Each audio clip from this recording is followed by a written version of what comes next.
Welcome back to It's Showtime, the Craig L. Hayes Show. And welcome back, everybody. It's Showtime, the Craig L. Hayes Show. And we're here continuing on the talk behind the scenes of what went on in Las Vegas behind the scenes. Nothing nefarious on this show, just a little bit about what it takes to put shows on.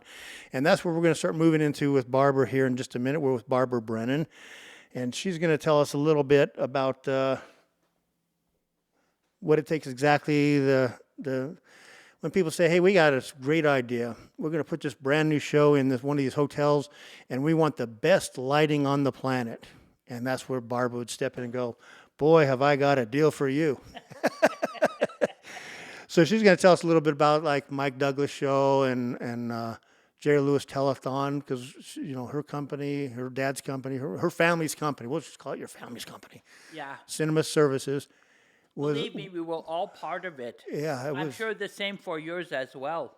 Yeah, that stage sound and equipment went away like by 67, 68, somewhere in there. It was, heading out the door basically. So it was like you were finishing and then we came in and started. Yeah. Yeah. We picked up the ball and the flag and kept going.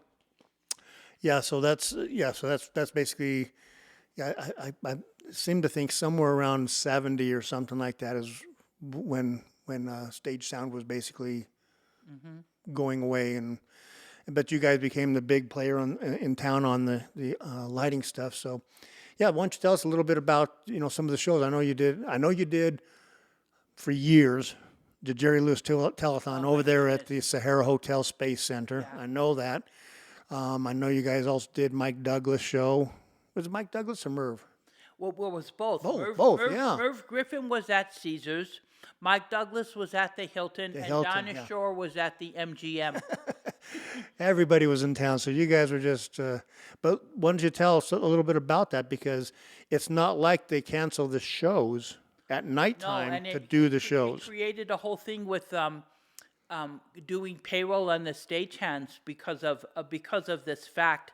So there were really two kinds of shows. We would do production shows, which are the shows that play that was playing in the resorts every night, and then they realized in order to get more business in, they would bring in the television shows. That's how it started. Or like, doing the Jerry Lewis Telethon, obviously, to raise money, for muscular dystrophy.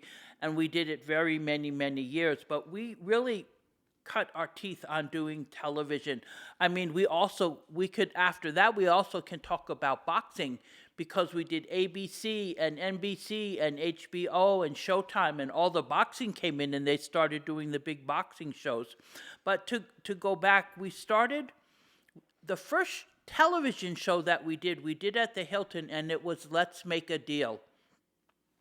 Where people would come in with the crazy costumes on, then the guy would get them up there, and you had to choose between door number 1, 2, or 3. And so they started doing that at the Hilton in the afternoon. And so they came to us, and we supplied the lighting. And the thing that came up with the Stagehands Union was that they wanted to give the stagehands who are working at the hotel the opportunity to do the show. Number one, because it would be a way for them to make additional money, but also they are the ones that knew the theater. You would want those guys in there. Absolutely. Because they are the ones that understood. You don't want just to put anybody, say, up on their line, pulling in things. I mean, God knows what they could bring in, and maybe wreck the night show, which would be a real problem. So what started happening then in Las Vegas is companies like Cinema Services and audio companies, and there was also Greyhound. We had contracts with the Stagehands Union, and that way, because they were working for us as a separate company, it would not impede on the hours that they were working in the hotel. So they would be good for 40 hours for us and 40 hours for the property, and there was not a problem. And the stagehands did not have a problem because it was a way for them to make extra money, Now you folks need to listen to that one more time. 40 hours good for the one company and 40 hours for the hotel. Right. That's 80 hours. Just think about that, 16-hour days basically. Yes, a Okay. lot of times A lot of because times they would 16-hour day, Merv and Griffin that's and they would, or let's say Mike Douglas, and then they would have to strike that set and get it set up for, let's say, Doug Henning was going to come in that night, or Elvis, or something like that, you know? and that was not uncommon. You know, No. everyone, because I tell people that too. Oh yeah, I would always tell family and stuff like that. I'm doing a short day today. I'm just doing 8 hours. Right. They did not understand. Yeah, It and people was a look at me long like, time. "What?" There was a lot of those guys that practically lived at the hotels because, you know, but also I think they really, well, I have to say, once you get into this business, it is your life, and it becomes kind of like your lifeblood, and you don't know. I don't know what else, Craig. Honestly, I would do. You know, I grew up with my dad working on Broadway, and then coming here and having the business, and still working in the hotels. Your life just is all around it. You know, like Billy is a lighting designer. My brother Seamus was a rigger extraordinaire. Oh yeah. Tim was also in sales and rentals for lighting. He worked at PRG. I mean, it was like this is what we did. We didn't know anything else. My whole life has been around this business. Yeah. You know, and I am very proud of it, and I'm very proud of Las Vegas. You know, and the things that we did. Okay. And going back to that, I'm sorry, I cut in on you there. I just No, wanted no, people to make sure they heard you correctly, that you'd be able to work 8 hours for an outside company and 8 hours for the hotel, and that's all in one day. yeah. And that's and people are shocked when they hear stuff like that. And it's like, guys, that's the business. That is what you did. I mean, and they were happy for it, actually, you know. And I mean, the thing is, you know, they're doing the production show, which is once it is up, it is the same. But when we were doing the television, it was always changing because they were bringing in stars, you know, to perform and everything like that. So they got to do a lot of different work, and I think that they really enjoyed it. Yeah. But because of the fact that we worked so many hours, it really was I don't know, a esprit de corps, a camaraderie that was built between the people that you were working for you and you were working for them. All right, it is another Jim Brennanism. My dad would say, you need to take care of the people that work for you, and they will take care of you. It is very symbiotic. Yes, it And is. so, I mean, the people, you know, people like Kenny Brown, Al Tallman, Al Dewey, I could go on and on and on. And they were like family to us. Yep. You know, and I think they felt the same way. I mean, I still talk to Al Tallman and Terry O'Connor, and I mean, it is like my big brothers, actually, you know, because I was young when I was doing this, and I laugh now because I think they were probably looking at me going, what is she doing? She is the one that is running the crew and everything, you know, but they tolerated me, and I got better as we went along. But I learned a lot. Yep. You know. And they weren't shy about teaching the ropes and telling you Oh why no! we did I mean, things. And my dad either. I mean, if we messed up, we knew it. You know. Yeah. But he also said that, you know, when you don't make a mistake only if something happens and you don't see what you did, and then don't do it again. Then if you do it again, then it is a mistake. Yep. You know, you get one shot and then you learn. But anyway. you better learn. Yeah. Yeah, you Those better days were a little different. Yeah, it was. Like, I made sure I learned. yeah. Our families were not tolerant of continued screw ups. No, you could not. You had to be the best. Exactly. You know, for what you did. So all of us strove for it. And actually, I think my dad used it a little bit because there was this competition going on with all of us. I mean, Shay and Tim aren't here any longer, but there was such a competition going on between all of us in the jobs that we were doing and what we were doing. But I think it was healthy, you know, and it pushed us a lot to be better, you know. Now we say competition on who could get the biggest show type thing and who could have the most shows. Who did a That's best awesome. Yeah. job and whatever. Competition's great. That's what that's all about. I know, It's all and about. So that's why when people said they would meet people from my family, we were like a bunch of crazy people because it's like you don't know the Brennans because Yeah. they would go, who are these people? You know? Yeah, well- but it wasn't on purpose. It was because we were driven in our heads, you know, to keep the show is the most important thing, and you're only as good as your last show. I mean, I say these things and maybe people laugh because they know they have heard them, but they play in your head a lot, that is what you need to do. You just said the magic thing. I always tell the guys on my stage, the only thing that matters here is the show. Yeah. Not your personalities, your problems, don't care. The show has The to happen. show has to happen every night and as perfect as we can make it every show. Absolutely.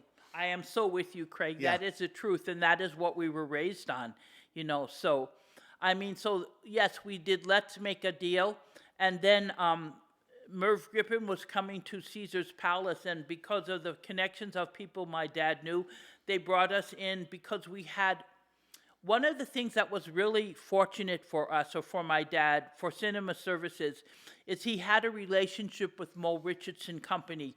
Mo Richardson Company was one of the largest manufacturer of television equipment at the time, and it was a family-run business too, and they sold equipment all over the country, but everybody wanted their equipment because it was so well put together and would hold up, especially when you are doing rentals. This is rentals for television, because you need specialized equipment for that as opposed to doing theatrical lighting. It is different, A lot of it is more high-powered fixtures where you use 2Ks, 2,000-watt fixtures, 5,000-watt fixtures, even at the time 10,000-watt fixtures. Yeah. We're now using LEDs. It is a little bit different, but that was the other thing with these shows. So many lights. When you did the Jerry Lewis Telethon, so many lights and so much power in order to do the shows. And because of that, we got into the generator business with a company called Agreco, and we had a relationship with them where we kept a fleet of their generators at our office, and we would rent them out on the shows because they always either needed more power or backup power. Yeah. So it wasn't just lighting equipment, it was supplying power as well. Yeah, I've been on a bunch of your shows that you guys would do, and yeah, you had all your generators all over the place with your distros out there, and you And guys a ton of 4/0 cable. tons Oh of my 4/0 and endless amounts of Sacco. I know. My dad would say, when we did like the Jerry Lewis Telethon, we would load all of the cable on the truck and just go to the show because there would be cable everywhere, because of running all the power. It is not as difficult now. I can say that having done shows now that you don't need to run as much power as you did then, and we had the big dimmer racks, because the lights all had to dim and everything like that. So the power had to go into the racks, and then you fed the racks with the Sacco cable. Yep. Yeah.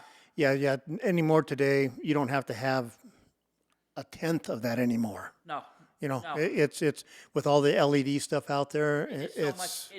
I don't want to say it's easier, but I think it is simpler, and it is. You do not have to worry about all of the power that you are needing. I mean, I remember setting up the Jerry Lewis Telethon. It would be like 2.5, 3 weeks just to set up the show. Yeah. Because you're running everything and the rigging, all of the points and hanging the fixtures and running the cable and then doing the rehearsing and everything, and not to mention the set coming in on top of it, and the bleachers with the audience. And that wasn't in the Space Center. Wasn't the easiest place to put in shows. Remember That was a having to go tough up that ramp all the up time. the ramp and load it in and that was not. That was like the biggest. I would have to say the biggest production show at the time for me to cut my teeth on was working on that show.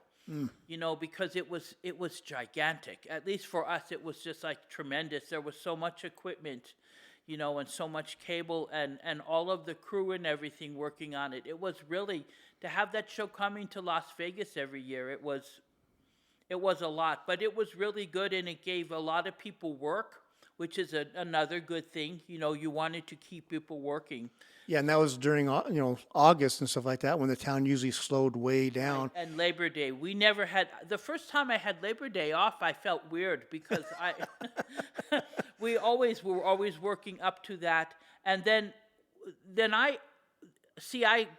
going back to what I had said previous show, that I told my dad I wanted to do more things. I actually started as lighting director for the local Jerry Lewis telethon. Okay. I cut my teeth on it because they were looking for someone to do it. And they're like, well, you do lights. And I'm like, okay, I will do it. And I started to learn about how to actually light a show and work on things. And it was the local Jerry Lewis telethon. They used to do it at Caesar's Palace, again in the ballroom over there, and the show would go on there. So while they were setting up the big show, we were setting up the little show. But I was very proud of it, No, I mean, it was just so important. It was as important as anything else. But that is when I guess I started doing it and was not afraid, and then was willing to take on other things, because ultimately I was lighting boxing. And actually, I will show you after you can see I have two Emmys for sports location lighting, for lighting boxing. Yeah. Oh, good for It you. was, it was Yes. good, it's like I definitely took what I learned and took it out on the street and started doing different kinds of shows, but not for a while. I mean, if I did anything, I did it through the company, which was a good thing to do. So, in addition to doing the television, like all of those shows, like Mike Douglas and Merv Griffin and Dinah Shore, we're also selling equipment. You know that. I mean, there was another part of the business where we actually sold equipment to the production shows here in town, because, yeah. of course, they would need supplies. So light bulbs, and I call them light bulbs, but really you should call them lamps. Lamps, yep. Lamps and the gel and everything else, new fixtures, all of that. So I really got into the sales, reading more catalogs. That was the best way to learn, was to just get the catalogs and start reading everything. It was in my later years when I was doing things, it was a lot easier because I could go online and look everything up and find. But I was always trying to find the best fixture to use for a job. That is really important. You just don't sell somebody anything. You have to find what is the best fixture to do what you want to do. And then the 80s came along and everything went to moving lights. Yes. Yes. And that was a whole different ball game that started up. Boy, I'm telling you, it's just. I have an interesting story that I can tell you about that. It is really kind of funny. So one of the companies that sold a lot of moving lights was High End Systems. You have heard of them, I Oh, think. yeah. Yeah. Oh, yes. There was the fixture. The fixture that Genesis created was Verilight. But High End, it was a bunch of guys from Texas, and they created a moving light. But because Cinema Services, we did a lot of business, but we did not do so much rock and roll. We were doing production television, and we were doing production lighting in the showrooms. Like whenever a special act came in, whether it was, let's say Elvis Presley is coming in and he wanted extra equipment for the show, they would come to us and rent the equipment. Mm-hmm. So like him or Julia Prowse or, anything like that. Tony Orlando and Dawn, Ben Vereen, so we were always bringing equipment to the hotels and picking up what was from the other show and then giving them equipment for the next show that was coming in.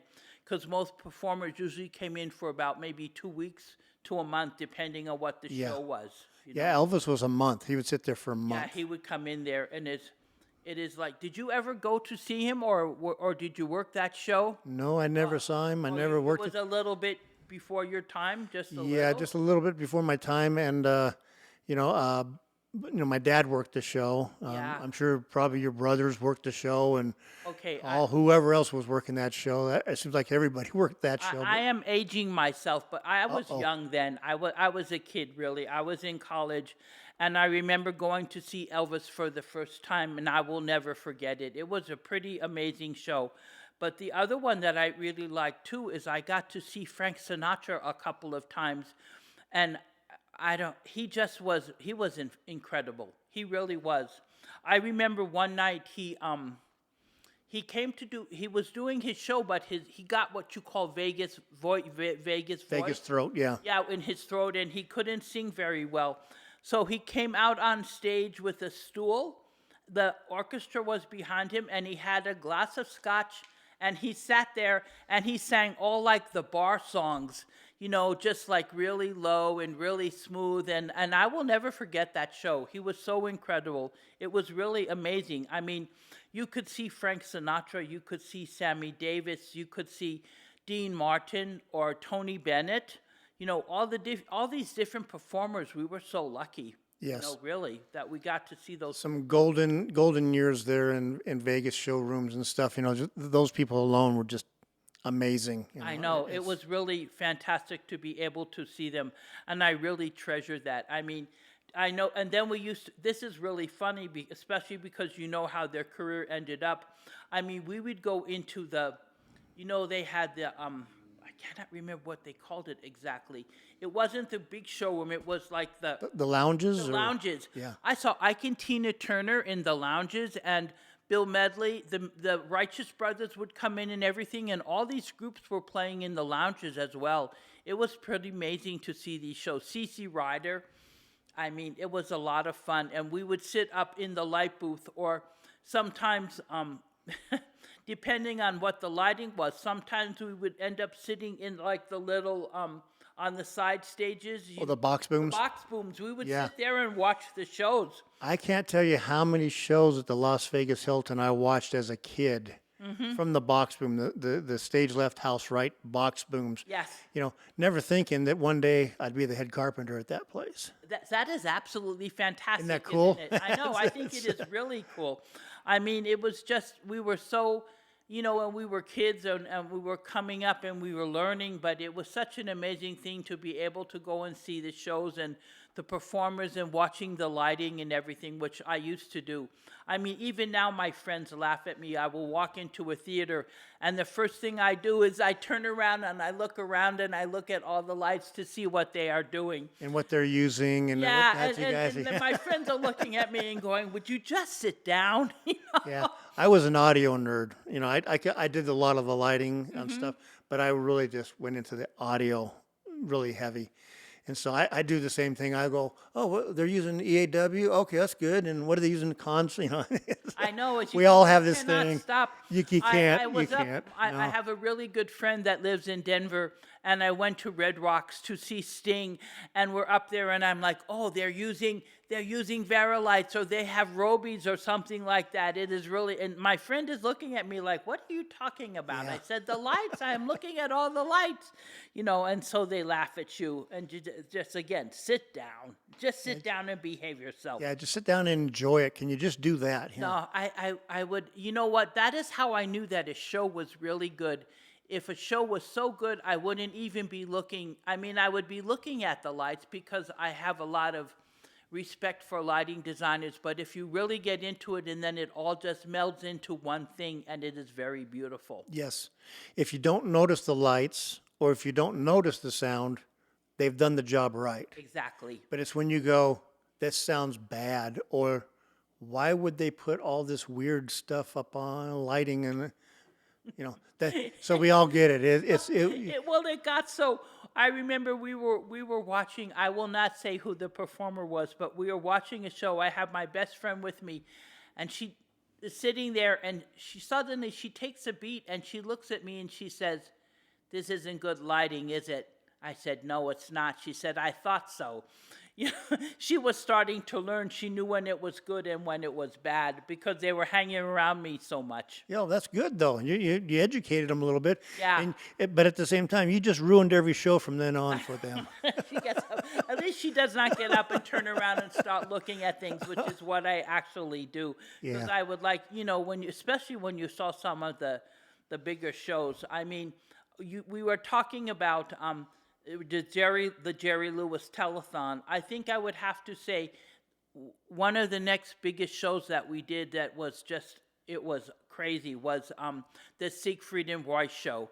And I think for us, that was like, for Las Vegas, it was the Where chain, where at? the Mirage. Going into Mirage. Okay. Yes, Yeah. it was yes, because I did see them. They used to play at the Frontier first, and then they went to the MGM. They were like, okay, for your listeners, when you go to see a show like the Folies Bergère or say MGM, one of the production shows, Jubilee or any of those. when Yeah. they are changing the sets, they would put an act on for people, and it usually was a magician, or the guy would come out with the plates. Do you remember the plates? He would Oh, put the yeah, plates on, and the plates would go around, or there would be a dog act. Yep. Or what else would there be? The guy throwing the knives at the It lady. could be about anything. I know It they just- would come out, and that is how Siegfried and Roy got their start in Las Vegas. They started at the Frontier, and then they went to the MGM, and then Steve Wynn saw them and decided he was going to build a showroom for them, and they were going to do the show.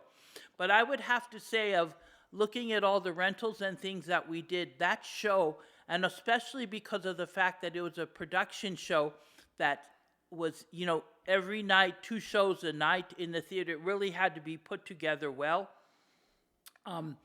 It was a tremendous show. I actually have, I will show you later, I have the light plot of the Siegfried and Roy show, and then a picture of the rig, because it was like a big sphere, half a Yes. sphere that was in there. I don't know if you saw that, but No, I actually worked. That was the last time I think I worked for you guys that was a on the big install show. on that thing. It was a monster. We were doing, it was so much, and we were working with Steve Wynn, but also his brother Kenny, and then also Peter Smith, who was also was like part of the group that we worked in for doing the show, and it was it was nonstop. There were so many things that were going on, and it always seemed that the string ended at my door, where someone would call and say, "Can you do this?" And I would say, "Sure," and then would figure it out later. Never turn them away. Well, Barbara, we're going to stop there. We're going to come back and talk a little bit more about some of these shows, and we'll be back in just a minute. You're listening to It's Showtime, the Craig L. Hayes Show.